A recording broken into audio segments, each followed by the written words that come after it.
do is we give away a lot of research projects on our website for free, and then and there's other information about training programs and things like that. So I just encourage you to check out our website. Just a quick tour of the programs that we offer, and then I'll jump into the substance of the program. So we offer training programs through the fundraising school. This is, regular, where does rubber meet the road type of stuff, as well as annual fund giving, capital campaign giving, plan giving, fundraising techniques. We also offer programs for congregational fundraising through the Lake Institute on Faith and Giving. And then we have some special programs on women in philanthropy, Muslim philanthropy, and diversity in philanthropy. So different programs that way. Academically, I run our academic programs. We offer a bachelor's degree, a master's degree, and a PhD in philanthropic studies. Our master's degree we offer in 3 formats. One's fully residential, so students come here, live with us for 2 years, typically get paid a stipend and so on. Another one is entirely online, so students pay to take the classes online, and they can do that from anywhere in the world, and those courses are entirely online. And then we have an executive hybrid format where students take part of the class online, and then they come to campus and they spend all day, every day for a week for each class for that. And right now we're exploring the possibility of a professional doctorate in philanthropic leadership. And we're having a discussion amongst our faculty about whether or not to do this and how to do that. But if we do it, it would probably be entirely online, but with an expectation that students would come here for a few days or a week every year for the 2 or 3 years that they're in the program. I just want to briefly outline what I'm going to talk about today. So I thought I would start with some theoretical models, and I'll go through those pretty quickly, and then give a brief overview of kind of key trends in corporate giving, the good, the bad, and the ugly, and then talk about some future opportunities. So these models that I'm going to present to you were developed by Dwight Burlingame and Dennis Young. Dwight is a professor here and has written quite a bit about corporate giving. So he had a couple of different possible models. So one is the corporate productivity model. And the main premise is that corporations, that their philanthropy is intended to help increase corporate profits. So this is kind of an instrumental relationship. It helps to move corporate profits, corporate products, helps to reduce corporate costs or improve their image and motivate employees. Another model would be an ethical or altruistic model. And the idea here would be that corporations want to give back to their community, and it's kind of a no strings attached approach to philanthropy. The political model internally, the corporate giving officer is a player in a larger corporate game in which departments attempt to build allies, improve their worth. So, that type of giving might be different than the externally motivated model that the corporation uses philanthropy to build relationships to protect corporate power and limit government externally. So different strategies there. And then finally, the one that I think probably makes the most sense, the stakeholder model, that the corporation is a complex entity that responds to pressures of various key groups, stockholders, employees, customers, suppliers, community, and that rather than maximizing with any one group, that they're trying to have a satisfactory relationship with each of those groups. Just some quick facts on corporate social responsibility. A recent survey showed that over the last 10 years, 73% of executives perceive corporate citizenship as a need for corporate priorities. 94% executives believe that CSR can deliver real business benefits, and that the vast majority of respondents believe that CSR management creates shareholder value. part of CSR's focus has begun shifting from philanthropy towards innovation. So, increasingly focus on supply chain management, sustainability, climate change, certification standards, and so on. 95% provide information on community investment and philanthropy, but may only be a marginal story. And depending on the firm industry, environmental impacts and global impacts may be a greater CSR priority over local social community impact. Corporate social responsibility evolved from CSR defined in purely economic profit-making terms to CSR defined as socially oriented and a proactive social responsive view. So the difference between these two approaches encompasses legal obligations, voluntary perspectives, ethical concerns, public responsibilities, or some combination of these two.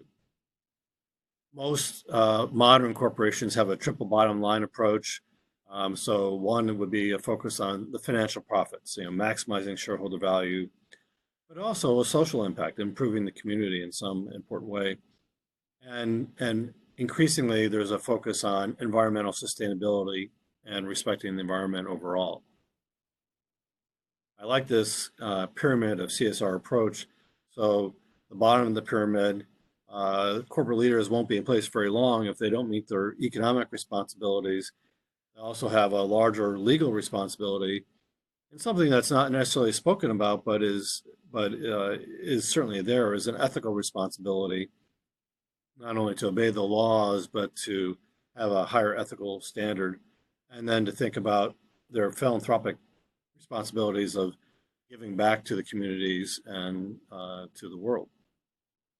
So in summary about CSR, CSR represents a shift to a model of firm accountability, not only for shareholders, but also for stakeholders who might be employees, consumers, suppliers, and others. And CSR also addresses how companies manage their economic, social, and environmental impacts.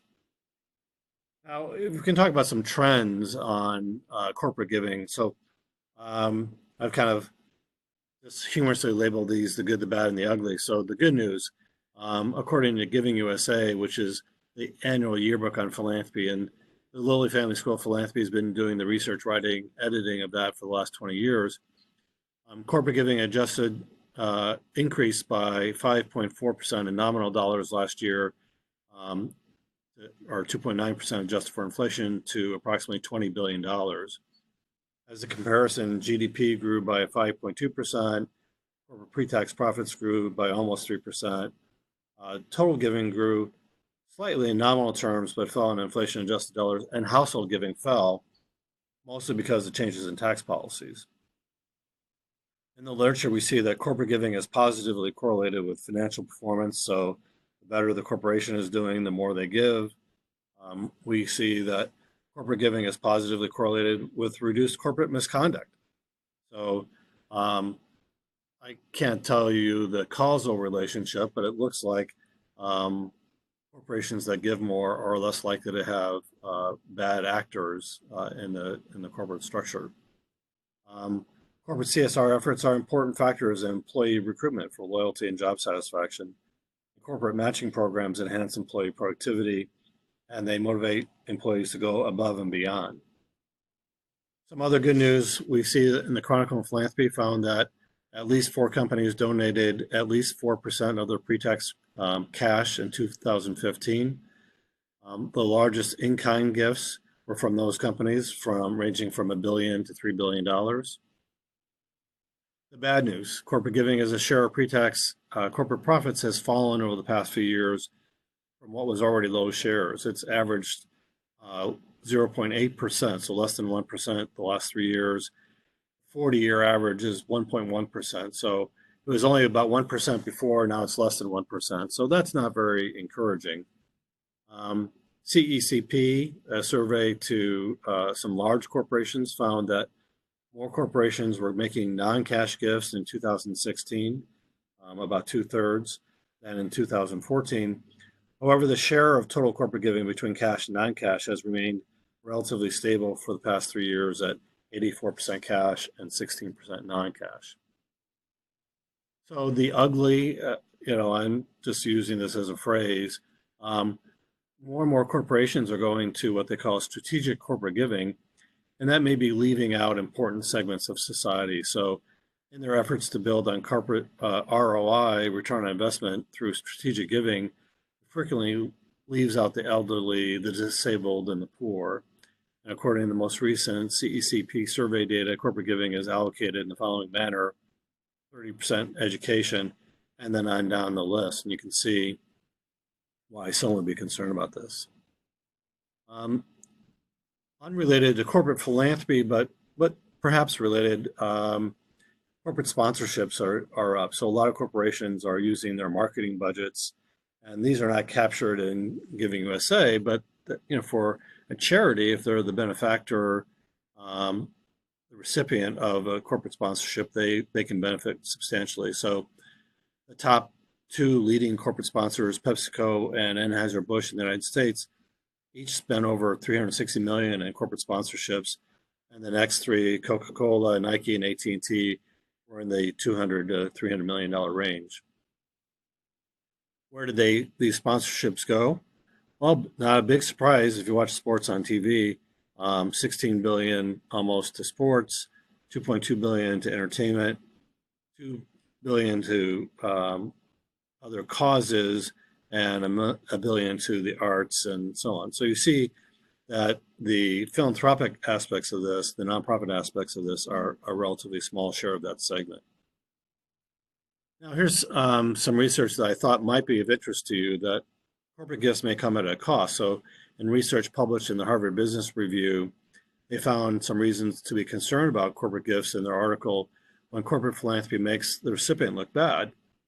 And I want to say that also that corporations have to be careful, because if they donate to a charity that looks bad, that can have a deleterious impact on the corporate image as well. So the Royal Opera House in London was criticized by 75 top classical musicians in the United Kingdom for its economic ties with BP.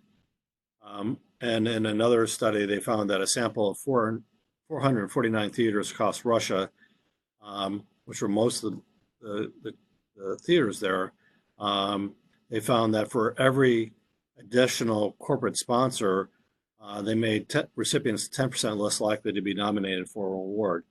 So that suggests that there was a distrust, if you had too many corporate sponsors, there was a distrust in those theaters. And they also confirmed that companies from the industries with challenged reputations, such as mining or extraction, make even riskier partners for cultural institutions. So again, the arts and cultural organizations. But these negative effects may be mitigated if corporate donors are for project rather than general support, and for short time periods rather than longer time periods. Future opportunities. Now, this is in the United States. The tax reforms that were, quote unquote, reforms that were passed dramatically reduced corporate income tax rates from 35% to 21%, which reduces the incentive to give, that raises the price of giving, but it also increases the after-tax revenue from which corporations can give. And so which effect dominates is an empirical question. One of the things that was discussed but not passed was reforms to repatriate billions of dollars in what is oftentimes called hot cash that's currently stuck overseas. If such reforms happens, corporations might be wise to give a significant share to charities, because they would have so much more cash, and they would be facing some political scrutiny with that as well. I thought I'd just talk briefly about disaster giving as well, because corporations have played a role in that. And this graph doesn't show the corporate giving piece broken out, but I think this is just fascinating. These are a number of disasters that we tracked here. When I was director of research, we started tracking disaster-related giving following the attack on America, and followed that for a number of these. And what you see in virtually every case is a period of inactivity for the first few weeks, and then a period of rapid growth in giving, and then at about 3 or 4 months, it starts to taper off. And what we see is that after 5 or 6 months, there's little or no additional dollars given, even following the biggest disasters. Now, if we compare the scale, one of the things that's interesting is These are in millions of dollars. So $2.8 billion given to 9/11 victims and their families, almost $2 billion given to the tsunami in Asia, $5.3 billion given to the hurricanes in 2005. So quite a bit given overall. Of those amounts for the hurricanes, corporations were about 18% of the total, and they were 25.7% of the total giving following the attack on America. One of the things that we see is that corporations tend to give to larger disasters, and that of those who give, the mean donation was almost $1 million. So it seems like many corporations, either they give or they don't give. If they're going to give, it's common to give $1 million gift or more because that's what attracts the media to that as well. There's no evidence that disaster relief giving displaces giving to other charities. It seems to be that those dollars are on top of, and that held for households, foundations, and corporations. So we have some brief conclusions, and then we'll have time for question and answers. So corporations have evolved from Milton Friedman's dictum. You may recall Milton Friedman was a famous economist, and he said the business of business is business. And basically his notion was that corporations shouldn't be making gifts to charities, that they should give whatever they could to their shareholders, as much money as possible. And if the shareholders wanted to give it away, that was their responsibility and their opportunity. You can see most corporations now have evolved from that mindset. They give for many different reasons.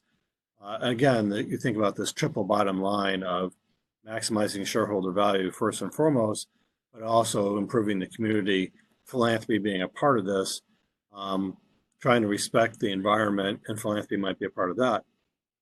The good news is that corporate giving and other good CSR behaviors have positive effects on customers, employees, and shareholders as well.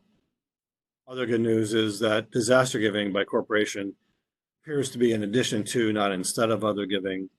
The bad news is that corporate giving is increasing, but it's increasing at a slow enough rate that corporate giving as a share of pre-tax corporate profits is falling.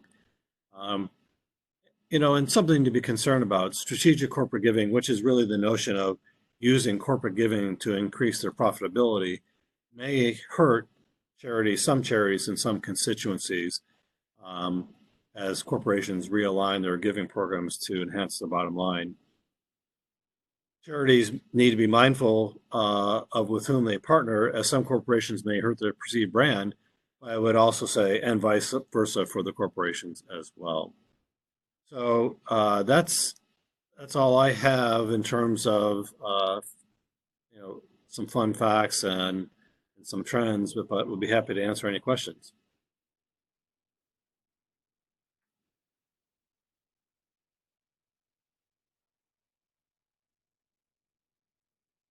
Hello?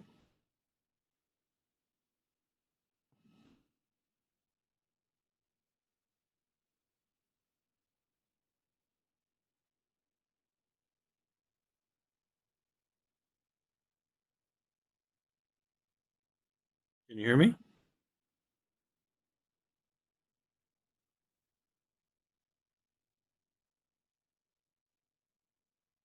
But Yes. what was the problem? Oh, I was just asking if there were.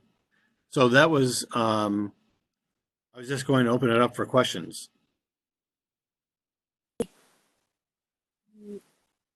Okay.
Good? Yes. Well, we don't have any questions yet, so I don't know if you can wait, if you could wait for a minute for questions. Yeah, I can wait a minute, and people can feel free to email me questions if they think of them later as well. So you are finished? Yes.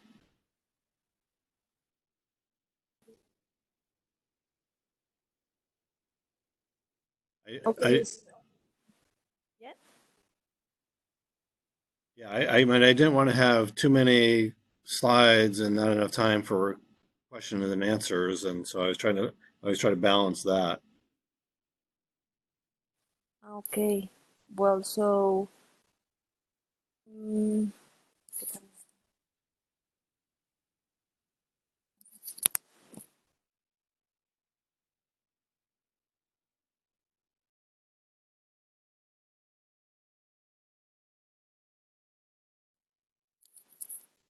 okay. So well, we have to finish this session.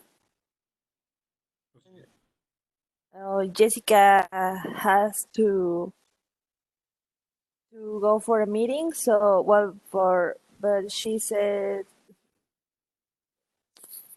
she's going to thank you for your these minutes that you could give us.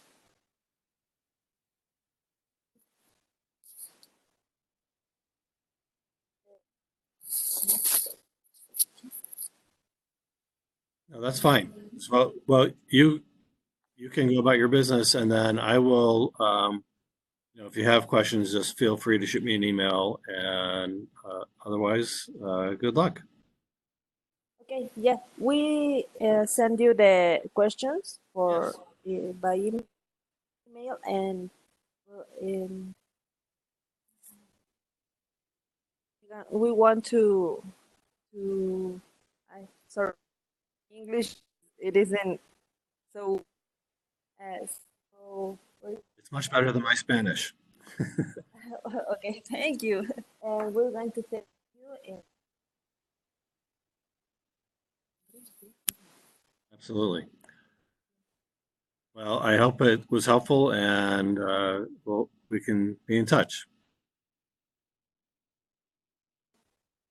yeah, well, and Jessica Pons, our CEO from the Red de Asociaciones y Fundaciones Empresariales, and you are